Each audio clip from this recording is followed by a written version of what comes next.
మనం ఏమేమి ఏరియాస్ ఉన్నాయో చూద్దాం. స్క్రీన్ కనిపిస్తుంది కదా? కనపడుతుంది. Okay. Okay. Can go on mute. Okay. Sir ఇప్పుడు మనం బిజినెస్ పర్పస్‌లో మాట్లాడుకున్నాం. ఇప్పుడు దాకా ఏంటంటే సాఫ్ట్‌వేర్ గురించి మాట్లాడుకున్నాం కదా! మనం ఇప్పుడు బిజినెస్ పర్పస్ కోసం మాట్లాడుకున్నాం. ఎట్లా బిజినెస్‌లో ఎట్లా ఉపయోగపడుద్ది అంటే, ఇప్పుడు మనం ఒక ఆర్గనైజేషన్ స్టార్ట్ చేసామంటే, ఏదైనా ఒక కంపెనీ స్టార్ట్ చేసామంటే, ఆ కంపెనీలో చాలా ఆపరేషన్స్ ఉంటాయి. ఏంటి ఇన్వెస్ట్‌మెంటు, స్టార్టింగ్ వచ్చి ఇన్వెస్ట్‌మెంట్ ఫినాన్షియల్‌గా, తర్వాత వచ్చేసరికి సెకండ్ వచ్చి ఐటెమ్స్ అంటే ఏం కావాలి, మనకు ఒక స్థలం కావాలి, ఒక ప్లేస్ కావాలి, ఆ ప్లేస్‌లో చైర్స్ కావాలి, ఒక ఆఫీస్ కావాలి, ఆఫీస్‌లో చైర్స్, బుక్స్ ఇయన్నీ కూడా కావాలి. అట్లాగే ఓకే. ఫిక్స్డ్ అసెట్స్ ఉంటాయి, అసెట్స్ కావాలి. అట్లాగే రిసోర్సెస్ కావాలి. ఓకే. అట్లాగే మనకి ప్రొడక్షన్ డిపార్ట్‌మెంట్ కావాలి. ఫినాన్స్ డిపార్ట్‌మెంట్ కావాలి, హెచ్ఆర్ డిపార్ట్‌మెంట్ కావాలి. అట్లాగా అన్ని ఏరియాస్ కావాలి. సో, జనరల్‌గా ఎట్లా ఉంటదంటే డిఫరెంట్ ఏరియాసు మనకి మెటీరియల్ మేనేజ్‌మెంట్ ఉంటది. సో, జనరల్‌గా మనం ఎస్‌ఏపీలో ఎట్లా కాల్ చేస్తాం అంటే దీన్ని మాడ్యూల్ అంటారు. మాడ్యూల్. ఓకే.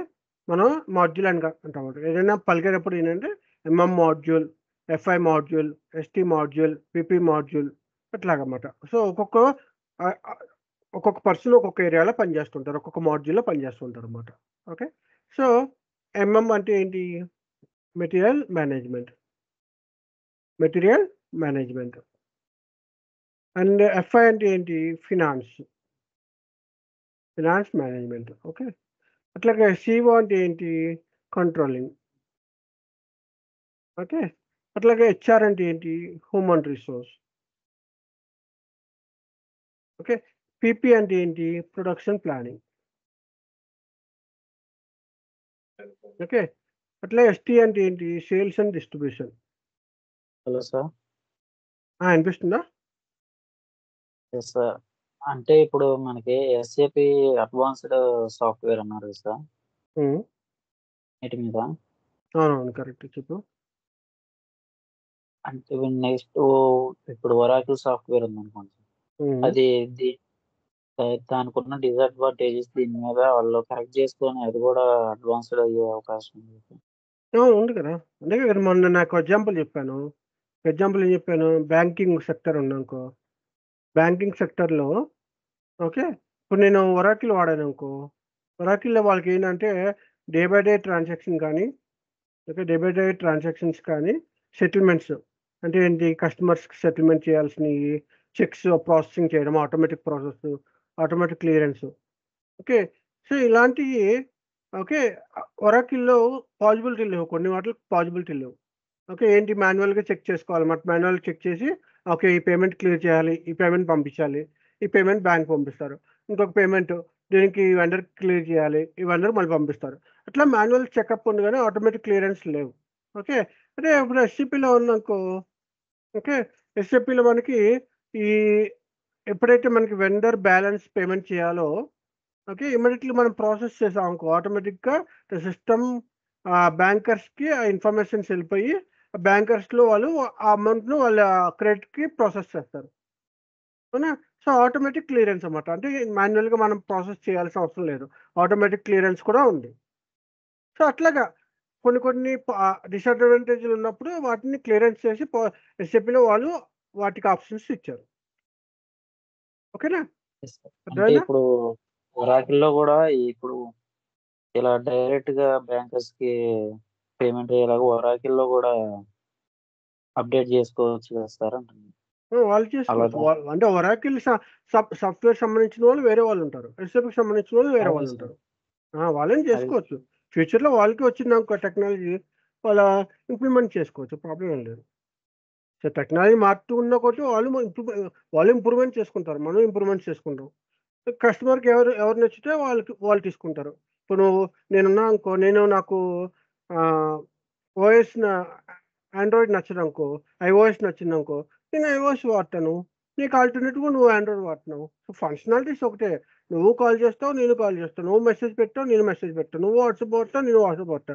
అన్నీ ఒకటే. కాబట్టి ఏంటంటే ఐఓఎస్‌లో ఏంటంటే కొంచెం సెక్యూర్డ్. ఎక్కువ సెక్యూరిటీ ఉంటది. థర్డ్ పార్టీ అప్లికేషన్స్ వచ్చి మనకి ఇంపాక్ట్ చేయకుండా ఎలాంటి వైరస్లు కానీ ఎలాంటి ఇంపాక్ట్ ఉండవు. ఇలాగ కొన్ని రెస్ట్రిక్షన్స్ ఉన్నాయి కాబట్టి ఎక్కువ మంది ఐఓఎస్కి చేసుకోవచ్చు. అదే ఆండ్రాయిడ్లో కూడా ఇట్లా రిస్ట్రిక్షన్స్ వచ్చినాయి అనుకో, ఈ యాప్స్ డౌన్లోడ్ చేయాలి, థర్డ్ పార్టీ యాప్స్ డౌన్లోడ్ చేయకూడదు, కొంత రిస్ట్రిక్షన్ పెట్టారనుకో, దెన్ అది కూడా వర్క్ అవుతుంది. సో కస్టమర్కి ఏది నచ్చితే దానికి వెళ్ళచ్చు. ఓకేనా? క్లియరా? అర్థమైందా? ఓకే. సో ఇప్పుడు మనం చెప్పాం కదా, ఏరియాస్ బిజినెస్ పర్పస్లో మనం ఎస్ఏపి బిజినెస్ పర్పస్ కింద చూసుకుంటాము. అక్కడ ఏమేమి ఏరియాస్ ఉంటాయంటే material management, finance, controlling, human resource, production planning, sales, okay, plant maintenance, ఇట్లాగా చాలా ఉంటాయి. ఆల్మోస్ట్ 56-70 ఏరియాస్ ఉన్నాయి. ఓకేనా? ఓకే. సో ఇట్లాగా ప్రాజెక్ట్ సిస్టమ్స్ చాలా ఉన్నాయి, అట్లాగా చాలా ఉంటాయి. ఓకే. సో దానిలో ఏది ఇంపార్టెంట్, బాగా ఎక్కువ యూజ్ చేసే ఏరియాస్ ఏంటంటే, first of all material management బాగా వాడతారు. ప్రతి దానిలో కూడా కంపల్సరీగా మోస్ట్లీ అందరూ కూడా వాడతారు. ఫినాన్స్ కూడా వాడాలి. ఫినాన్స్ అండ్ ఎఫ్ఐసిఓ 2 వాడతారు. ఎందుకు ఫినాన్స్ ఎందుకు వాడాలి? నేను అమౌంట్ పెట్టకుండా నువ్వు ఎట్లా చేస్తావు? నీ కంపెనీని నువ్వు రన్ చేయవు కదా ఫినాన్షియల్. ఓకే. సో ఇది కాస్ట్‌కి సంబంధించింది కాబట్టి ఫినాన్షియల్ కంపల్సరీ ఉండాలి. ఎస్టీ కూడా ఉండొచ్చు. ఎందుకంటే సేల్స్ కాబట్టి. సేల్స్ నువ్వు నువ్వు తయారు చేసేదే సేల్స్ కోసం. నువ్వు నీ ఫైనల్ డెస్టినేషన్ ఏంటి? నువ్వు కస్టమర్‌కి సేల్ చేయాలి. సో మోస్ట్‌లీ సేల్స్ కూడా ఉంటది. Okay. And production planning. Okay. So production planning ఉండొచ్చు, ఉండకపోవచ్చు. It depends on that. ఓకేనా? అంటే ఏంటంటే ప్రియారిటీస్ అనమాట. అన్ని మాడ్యూల్స్ ఉండాలా? అన్ని మాడ్యూల్స్ అక్కర్లేదా?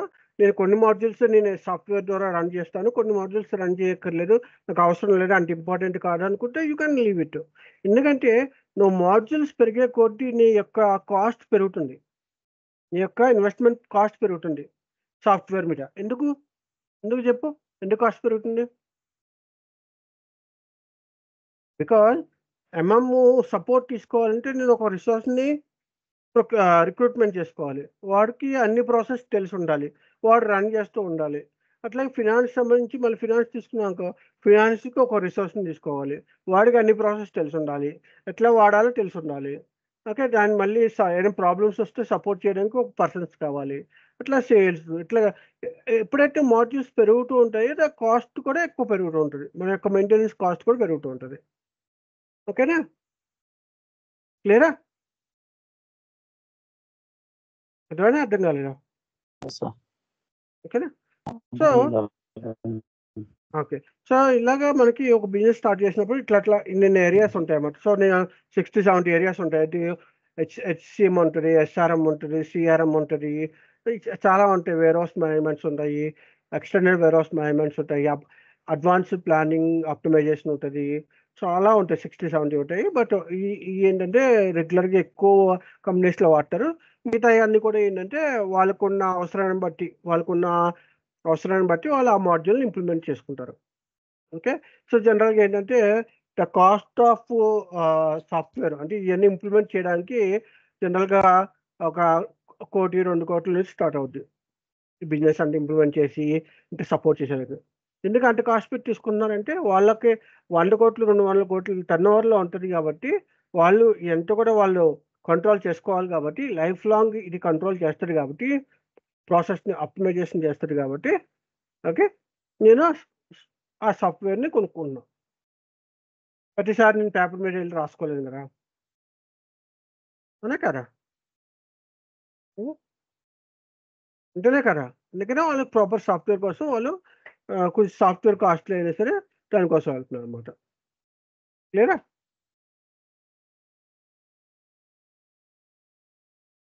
Any questions still here? ఏమైనా క్వెషన్స్ ఉన్నాయా? ఓకే. Yes ah, sir. లేదు గదా! సో మెటీరియల్ మేనేజ్మెంట్‌లో ఏ ఏరియాస్ కవర్ అవుతాయంటే నేను చెప్పా గదా! పర్చేసింగ్. ఏదైనా మనం కొనుక్కోవాలంటే మన కంపెనీ కోసం ఏదైనా కొనాలంటే పర్చేసింగ్ డిపార్ట్‌మెంట్ ఉంటది. ఇన్వెంటరీ డిపార్ట్‌మెంట్ అంటే ఏంటి? Inventory controlling department. అంటే ఏంటి? మనకు స్టాక్ వచ్చిన తర్వాత ఆ స్టాక్‌ని ఎట్లా హ్యాండిల్ చేయాలి? ఎవరికి ఆ! సార్. పంపించాలి? ఈ అంటే ఇన్వెంటరీ కంట్రోలింగ్. తర్వాత వెండర్ ఇన్వాయిస్ వెరిఫికేషన్ అంటే ఇన్వాయిస్ వెరిఫికేషన్ అనుకో. Invoice verification. So invoice verification అంటే ఏంటి? నువ్వు కొనుక్కున్న స్టాక్ ఉంటుంది కదా! వాడికి నేను పేమెంట్ చేయాలి కదా! పేమెంట్ చేయాలంటే ముందు వెరిఫై చేయాలి కదా! వాడిచ్చిన ఇన్వాయిస్. ఇప్పుడు నేను ఒక యాపిల్ స్టోర్‌కెళ్ళా. యాపిల్ స్టోర్‌కెళ్ళి నేను ఒకటి కొనుక్కున్నాను. ఏదైనా ఒక ఐఫోన్ 15 ఏదో ఒకటి కొనుక్కున్నా. కొనుక్కొని నేను వాడి దగ్గరికెళ్ళి బిల్ జనరేట్ చేయమన్నా. అంటే ఇన్వాయిస్ జనరేట్ చేశాడు. సో నేను ఇన్వాయిస్ చూడకుండా కళ్ళు మూసుకొని నేను డబ్బులు ఇచ్చాను కదా! సో ఇన్వాయిస్ చూస్తా అన్నమాట. ఎంత పడింది? ఓకే.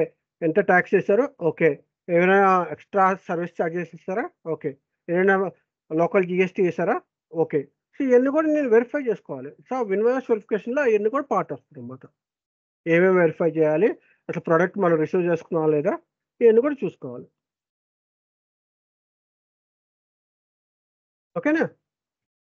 సో మెటీరియల్ మేనేజ్‌మెంట్‌లో వచ్చేసరికి మనం purchasing, inventory, controlling, invoice verification. దీనిలో ఈ ఈ ఈ మనం వెళ్ళే కొద్దీ మనం మాట్లాడుకునేది ఈ మూడిట్లో ఏమేమి ప్రాసెస్‌లున్నాయి, వేరే వాళ్ళతో ఎట్లాగా ఇంటిగ్రేట్ అవుతారు, ఇయన్నీ కూడా మనం మాట్లాడతాం. అదే ఇప్పుడు ఫినాన్స్ చూసామనుకో జనరల్‌గా ఫినాన్స్ వాళ్ళు ఏం చేస్తారు? So account payables, okay. Account payables అంటే ఏంటి? బయటికి మనం పే చేసేది. అకౌంట్ రిసీవబుల్స్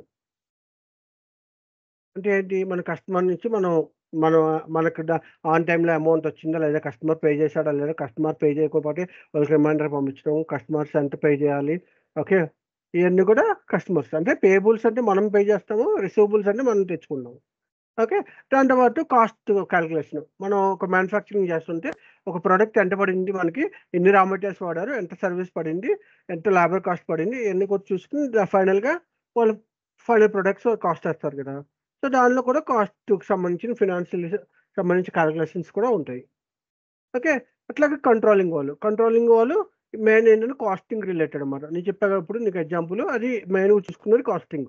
జనరల్‌గా ఏంటంటే మనం ఏదైనా మాడ్యూల్ ఎఫ్ఐసిఓ మాడ్యూల్ అంటారు. ఫినాన్స్ మాడ్యూల్ కాకుండా మనకి జనరల్‌గా ఎఫ్ఐ తెలిసిన వాళ్ళు కంట్రోలింగ్ సిఓ కూడా తెలిసి ఉంటది మోస్ట్‌లీ. బట్ కొంతమంది ఏంటంటే ఫినాన్స్ ఒకటే తెలుస్తది. సో ఎఫ్ఐ తెలిసిన వాళ్ళు ఓన్లీ ఎఫ్ఐ కన్సల్టెంట్ అంటారు. సిఓ తెలిసిన వాళ్ళు ఎఫ్ఐసిఓ కన్సల్టెంట్ అంటారు. బోత్ 2 తెలిసిన వాళ్ళు. సో కంట్రోలింగ్ అన్నమాట. కంట్రోలింగ్ అంటే కాస్ట్ ఎట్లా కంట్రోల్ చేస్తున్నావు నీవు కాస్టింగు. ఓకే. లేబర్ కాస్ట్ ఎంత పడింది నీకు? ఎంత కంట్రోల్ చేయగలుగుతున్నావు? ఏంటి? ఇయంతకు కాస్టింగ్ అంటాం. కాలిక్యులేషన్. ఓకేనా? తర్వాత హెచ్ఆర్ అంటే ఏం చేస్తారు? పేరోల్సు, రిక్రూట్‌మెంటు, ఓకే. తర్వాత ఓకే. ఆహ్, మ్యాన్ అవర్స్ కాలిక్యులేషన్సు, టైమ్ షీట్స్ ఉంటాయి కదా! టైమ్ కాలిక్యులేషన్స్ అయన్నీ కూడా ఎంత వర్క్ చేశారు, ఎంత వర్క్ చేయలేదు. ఇట్లా అని హ్యూమన్ రిసోర్స్ వాళ్ళు తీసుకుంటారు. ప్రొడక్షన్ ప్లానింగ్ వాళ్ళు ఏం చేస్తారు? ప్రొడక్షన్ ప్లానింగ్ చేస్తారు. ఏంటి? ప్లాన్ చేయడం. ఏ ప్రొడక్ట్ కావాలి? దానికి కావాల్సిన రా మెటీరియల్స్ ఏం కావాలి? దానికి కావాల్సిన ప్యాకింగ్ మెటీరియల్స్ ఏం కావాలి? ఓకే. సో, ఎట్లా ప్రొడక్షన్ చేయాలి? ప్రొడక్షన్ చేయడానికి ఎంత కావాలి? ఇయన్నీ కూడా వాళ్ళు ప్లాన్ చేసుకుంటారు ప్రొడక్షన్ ప్లానింగ్ వాళ్ళు. అంటే సేల్స్ అండ్ డిస్ట్రిబ్యూషన్ ఎలాగా? సేల్స్ ఆర్డర్స్ కస్టమర్‌ని ఎన్ని ఆర్డర్స్ వచ్చినియి? దాన్ని నువ్వు ఎట్లా డిస్ట్రిబ్యూట్ చేస్తావు? అంటే డైరెక్ట్‌గా కస్టమర్‌కి ఇష్యూ చేస్తావా? లేకపోతే దారిలో వేరే ఏమన్నా డిస్ట్రిబ్యూటర్‌ని పట్టుకొని ఇస్తావా? లేకపోతే రిటైలర్‌ని పట్టుకొని ఇస్తావా? ఇట్లా డిస్ట్రిబ్యూషన్ మోడల్స్ ఉంటాయి కదా! సో, సేల్స్ అన్నమాట. సేల్స్‌కి సంబంధించినవన్నీ కూడా వాళ్ళు సేల్స్ ఆర్డర్స్ చూసుకుంటారు. రేపు ప్లాంట్ మెయింటెనెన్స్ ఉందనుకో, ఇప్పుడు నేను డైరీ ఫార్మ్ ఉంది నాకు. సపోజ్ లెట్స్ డైరీ ఫార్మ్ తెలుసా? డైరీ ఫార్మ్ అంటే?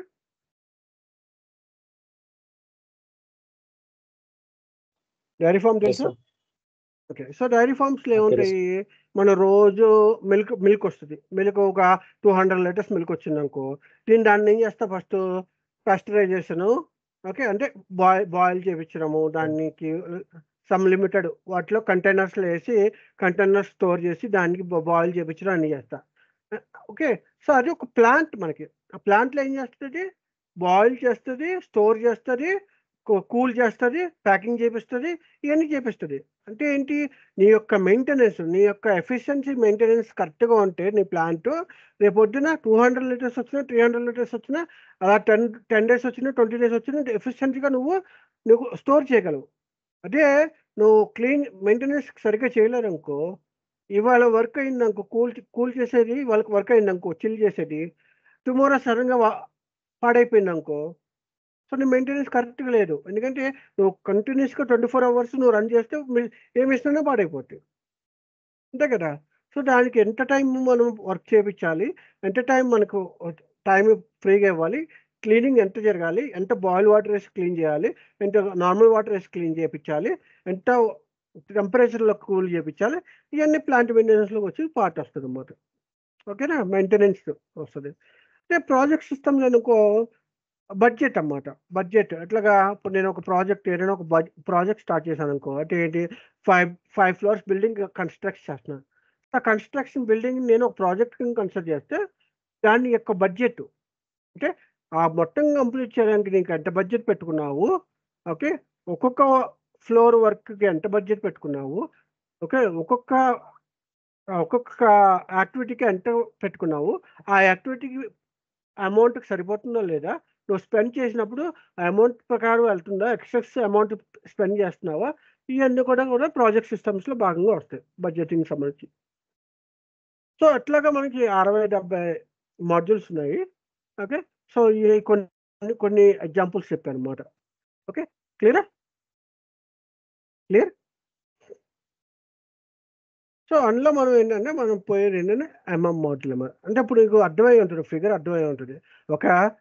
మనం ఎంఎం మాడ్యూల్లో మనం ఒక రిసోర్స్ అయితే, ఓకే, ఇట్లా ఫినాన్స్, కంట్రోలింగ్, హ్యూమన్ రిసోర్స్, ఇట్లాగే అన్ని మాడ్యూల్స్ ఒక్కొక్క రిసోర్స్ అయితే ఒక ప్రాజెక్ట్ చేయడానికి ఎంతమంది కావాలి, ఒక 20-30 మంది 40 మంది కావాలి, అవునా కదా.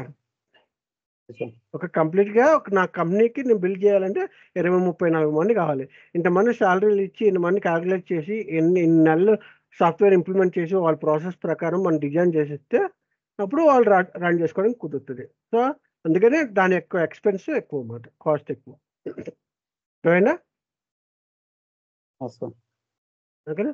సో ఇట్లాగా మనకి మాడ్యూల్స్ ఉంటాయి. సో మనం గోయింగ్ ఫార్వర్డ్ ఏంటంటే మనం ఎంఎం గురించి మాట్లాడుకుంటాం, మెటీరియల్ మేనేజ్మెంట్ గురించి మాట్లాడుకుంటాం. ఈ మెటీరియల్ మేనేజ్మెంట్లో అంటే ఏమొస్తాయని చెప్పాను ఏరియాస్. ఈ ఏరియాస్ ఏమున్నాయి ఇందులో, ఏ ఏరియాస్ కవర్ అవుతాయని చెప్పాను, purchasing, inventory management and invoice verification. Okay, so going forward మనం దీని గురించి మాట్లాడుకుందాం. ఓకేనా, any questions? Okay then. So I think వాళ్ళకి మనం ఆపేద్దాము. ఓకే, సో లేట్ అయింది కదా, సో వాళ్ళకి ఆపేద్దాం. ఏమైనా డౌట్స్ ఉంటే చెప్పు, అడుగు.